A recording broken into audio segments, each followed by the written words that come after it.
Even the great ones sometimes let opportunities slip away. Hello and welcome to the Deal Report. I'm Jeff Kanige.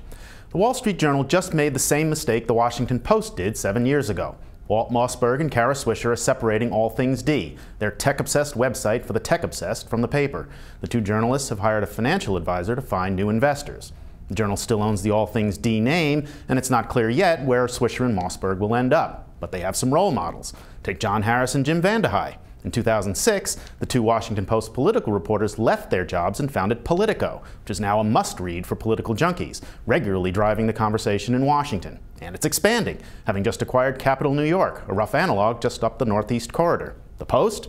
It just got sold to Jeff Bezos for $250 million. New York Times columnist Ross Douthat traces the Post sale back to the founding of Politico, arguing that the paper surrendered leadership in the political coverage by allowing Harris and Vandehei to leave. As the Deal's Richard Morgan notes, Douthat's Times colleague, Andrew Ross Sorkin, might be in a similar position with his Deal book franchise. Of course, tech coverage and M&A reporting are probably not as critical to the Journal and the Times as politics is to the Post. But with newspapers struggling to attract readers, a loyal audience for any subject is valuable. Times executives already made one blunder in this regard, having let Nate Silver take his 538.com polling and statistics blog to ABC News and ESPN, and that was even after a fabulously successful election year run. Need another example? Richard points to the Los Angeles Times, which could have bought Daily Variety and its loyal audience of entertainment moguls and mogul wannabes. Instead, the Hollywood Bible went to Jay Penske, who converted the paper to online only earlier this year.